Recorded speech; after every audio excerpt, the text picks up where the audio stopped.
பிராணிகளிடம் பூலோகத்தில் உள்ள மானிடர்கள் சகல சௌபாகியத்துடனும் குலம் தடைந்து இறுதியில் பரமபதம் அடையும் வழிமுறையை யாதென்று கேட்டனர். அதற்கு சூத பிராணியர், நீங்கள் மிகவும் உபயோகமான கேள்வியை கேட்டீர்கள் என்று அவர்களே பாராட்டினார்.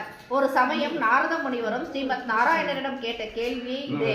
அதற்கு பகவான் ஒரு உன்னதமான அரிய விரதத்தை பற்றி நாரதருக்கு கூறினார். அந்த விரதத்தை பற்றி நான் உங்களுக்கு இப்பொழுது விளக்குகிறேன் என்று கூறலானார். நாரதர் ஒரு சமயம் பூலோகத்திற்கு வந்தபோது அந்த மனிதன் காமம், கோபம், குரோதம் போன்ற அபிலட்சமான பிடியில் சிக்கி மீண்டும் மீண்டும் பிறவிகள் எடுத்து வறுமையில் துன்புறுவதைக் கண்டு இவர்கள் துன்பம் தீர என்ன வழி என்று விஷ்ணுலோகம் சென்று ஸ்ரீமத் நாராயணனிடம் கேட்டார். அதற்கு பகவான், உன்னிடம் உள்ள அன்பால் சத்தியநாராயண விரதம் என்ற உன்னதமான ஒரு விரதத்தை பற்றி கூறுகிறேன் கேள் என்றார். பௌர்ணமி தினத்தன்று பிரதோஷ காலத்தில் உறவினர்கள், நண்பர்கள் மற்றும் திக்கும் அறிந்த அந்தனரை கொண்டு சத்தியநாராயண விரதத்தை பக்தியுடனும் செய்ய வேண்டும். அன்று தம்மால் முடிந்த அளவு பக்ஷணங்கள், பழங்கள் போன்ற நிவேதனங்களை செய்து அந்தனரிடம் விரத மகிமைகளை கேட்டு அவருக்கு முடிந்த அளவு தட்சணைகள், பிரசாதங்கள் கொடுத்து முடிந்த அளவு அனைவருக்கும் அன்னதானம் செய்ய வேண்டும். இப்படி பக்த சிரத்தையுடன் ஸ்ரீ சத்தியநாராயண விரதத்தை அனுஷ்டிப்பதால் அவர்கள் சகல ஐஸ்வர்யமும் கேமங்களும் பெறுவார்கள், குலவிலங்கும், தீராத கஷ்டங்கள் தீரும் என்றும் இக்கலியுகத்தில் பிரதட்ச பலனை அளிக்கும் விரதம் இது என்று கூறினார். இதை கேட்டு மகிழ்ந்த அனைவரும் சத்தியநாராயண விரதத்தை பற்றி கூறினார்கள். அந்த விரதத்தை மேற்கொண்டு பலனடைந்தவர்களை பற்றி கூறுமாறு கேட்டார்கள். 1வது அத்தியாயம் முடிந்தது. 2வது அத்தியாயம்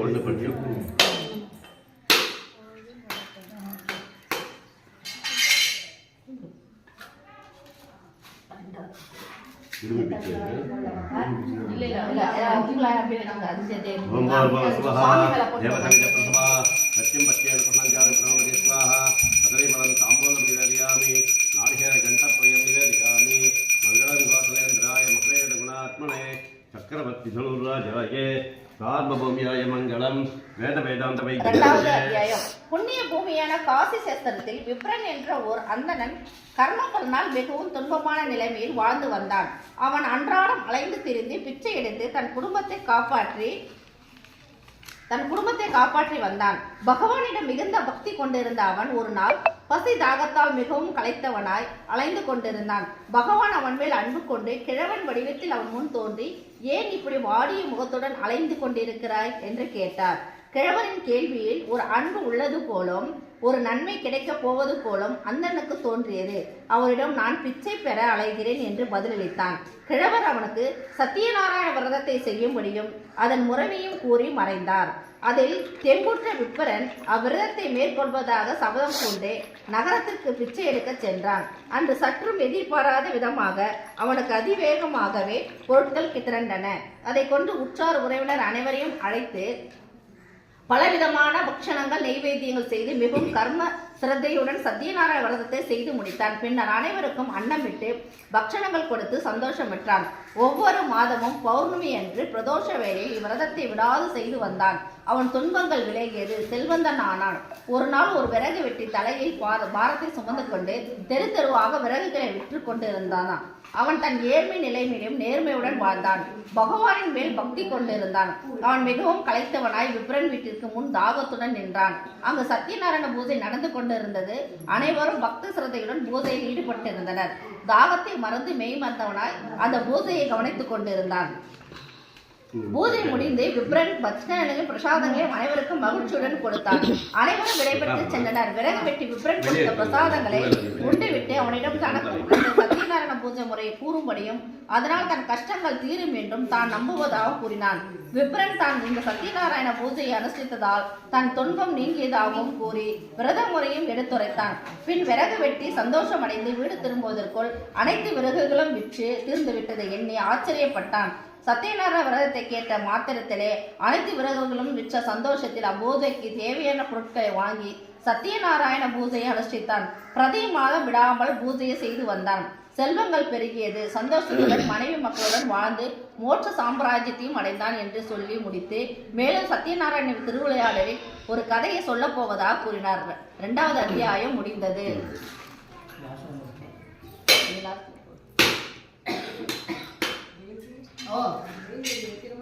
ஆமாடா, வைக்கணுமா?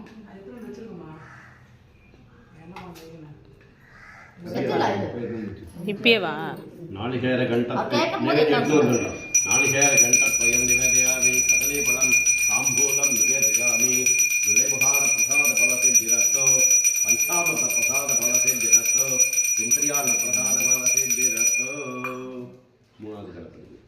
மூன்றாவது அத்தியாயம்.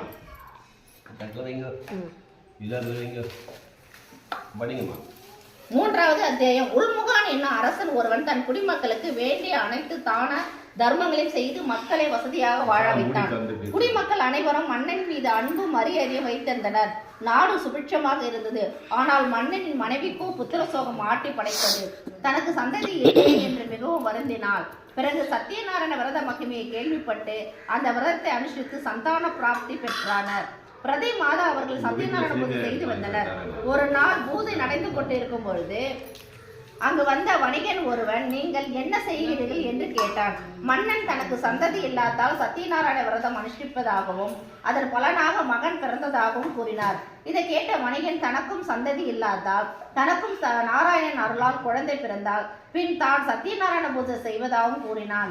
நடந்ததை தன் மனைவியிடம் கூறினான். 10வது மாதத்தில் வணிகனுக்கு ஒரு பெண் குழந்தை பிறந்தது.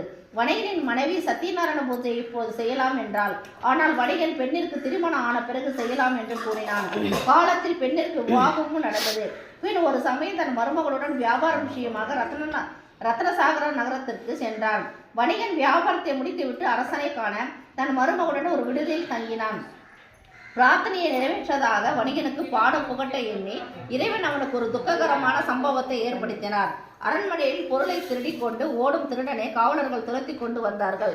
திருடன் காவலர்களுக்கு பயந்து திருடிய சொத்துக்களை வணிகன் மருமகளுடன் தங்கியிருந்த விடுதியில் அவர்கள் அருகாமையில் விட்டுவிட்டு ஓடிவிட்டான். அங்கு வந்த காவலர்கள் அவர்கள் இருவரையும் சிறைபிடித்தனர். அரசன் அவர்களை சிறையில் இட்டான். வணிகனின் மனைவியும் மகளும் தங்கள் பொருள் அனைத்தையும் இழந்து உணவில்லாமல் மிகவும் கஷ்டப்பட்டனர். வீதி வீதியாக அலைந்து பிச்சை எடுத்து உண்டு வந்தனர். அப்படி ஒரு நாள் வணிகனின் மகள் பிச்சை எடுக்க சென்ற போது ஒரு அந்தனர் வீட்டில் சத்தியநாராயண பூஜை நிகழ்வதை பார்த்து அதன் மகிமையை கேட்டு அறிந்து பிரசாதத்தை உண்டு பிறகு தன் தாயிடம் வந்து நடந்ததை கூறினாள். இருவரும் தன்னால் இயன்றவரை பொருள் சேர்த்து பக்தியுடன் சத்தியநாராயண பூஜையை செய்தனர்.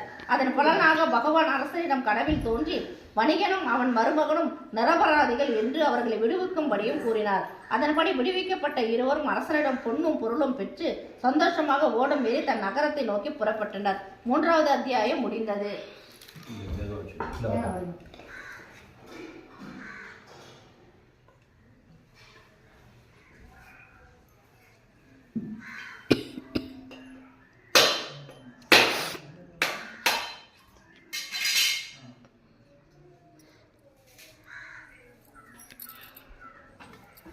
கதலீபலம் நாளிகேர கண்டத்வயம் நிவேதயாமி கனக பிரசாத நிவேதயாமி அவிப்பிரசாத நிவேதயாமி பாயச பிரசாத நிவேதயாமி.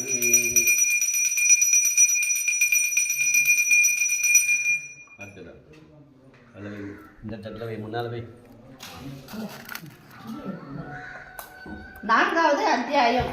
சத்தியநாராயணன் பிரம்மச்சாரி வடிவில் அவர்கள் முன் சென்று ஓடத்தில் உள்ளவைகளை என்ன என்று விசாரித்தார். வணிகன் அவரிடம் அவைகள் வெறும் கொடிகளும் இலைகளும் என்று ஏளனமாக சொன்னான். இதை கேட்ட பகவான் அப்படியே ஆகட்டும் என்று கூறிவிட்டு சென்றார். தன் ஓடத்தில் அனைத்தும் கொடிகளும் தழைகளுமாக மாறியதை கண்டு வருந்தினான். வணிகனின் மருமகன் இவை அந்த பிரம்மச்சாரின் சாபத்தால் ஆனது என்று கூறி இருவரும் அவருடன் ஓடி சென்று தங்களை மன்னிக்கும்படியும் மறுபடியும் அவைகள் பொன்னும் பொருளுமாக மாற்றும்படி வேண்டினார்கள். பின் பகவான் அப்படியே ஆகட்டும் என்று கூறி மறைந்து விட்டார். பொன் பொருளுடன் நகரம் அடைந்த இருவரும் தூதுவனை அனுப்பி தங்கள் வரைவை கூற சொன்னார்கள். சத்தியநாராயண விரதம் மேற்கொண்டிருந்த அவர்கள் பிரசாதத்தை அனைவருக்கும் அளித்துவிட்டு வணிகனின் மனைவி தானும் உண்டு தன் கணவனுக்கும் எடுத்துச் சென்றாள். ஆனால் மகளோ தன் கணவனை வரவேற்கும் அவசரத்தில் பிரசாதத்தை உண்ணாமல் சென்றாள். பகவான் வணிகனின் மருமகனையும் பொருள்களையும் ஓடத்துடன் தண்ணீரில் மூழ்கடித்தார். அனைவரும் வருத்தமுற்றனர். வணிகன் தான் விரதம் அனுஷ்டிப்பதை ஒத்துக்கொண்டான். கணவனுடன் தானும் நீரில் மூழ்கி உயிரை மாய்த்து கொள்ள முயன்ற போது இறைவன் அசரறையாக, வணிகனே, உன் மகள் தான் செய்த பூஜையின் பிரசாதத்தை உண்ணாமல் வந்து விட்டாள். அவள் பிரசாதத்தை உண்ட பிறகு தன் கணவனை காண்பார் என்று கூறினார். பிறகு அவள் பிரசாதத்தை உண்டு தன் கணவன் தந்தை தாயுடன் வீடு சென்று அனைவரும் பௌர்ணமி தினத்தில் பக்த சிரத்தையுடன் சத்தியநாராயண பூஜை செய்து செல்வ செழிப்புடன் சந்தோஷமாக வாழ்ந்தனர். இன்னும் சொல்கிறேன் என்று சூதபுராணர்கள் மேலும் தொடர்ந்தார். 4வது அத்தியாயம் முடிந்தது.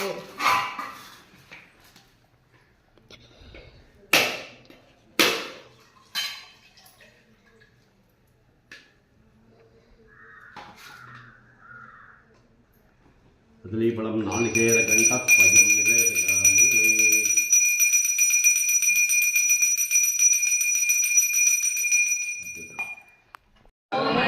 ओम चतुर्भुजाय नमः ओम भद्रादिगणाय नमः ओम संगायुधाय नमः ओम देवकी नंदनाय नमः ओम श्रीसाय नमः ओम नंदगोपाय नमः ओम यमुनावेगाय नमः ओम संहारिणे नमः ओम बलभद्राय नमः ओम हराय नमः ओम सकटासुराय नमः ओम पंचनाय नमः ओम नंदध्वजाय नमः ओम जगन्नागिने नमः ओम सच्चिदानंद विग्रहाय नमः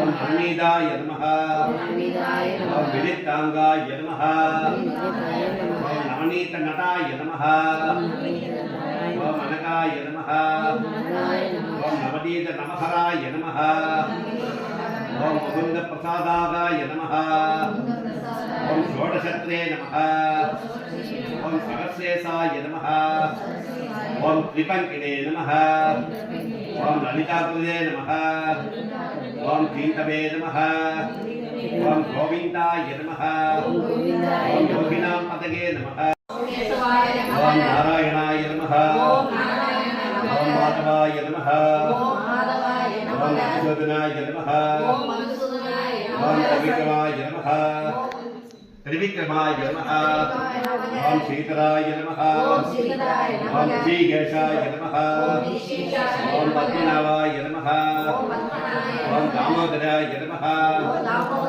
ओम शंकरकृष्णाय नमः ओम अच्युताय नमः ओम अनंताय नमः ओम गोविंदाय नमः ओम कृष्णाय नमः ओम कमलानाथाय नमः ओम वासुदेवाय नमः ओम सनातनाय नमः ओम पुण्याय नमः ओम लीलामानुष विग्रहाय नमः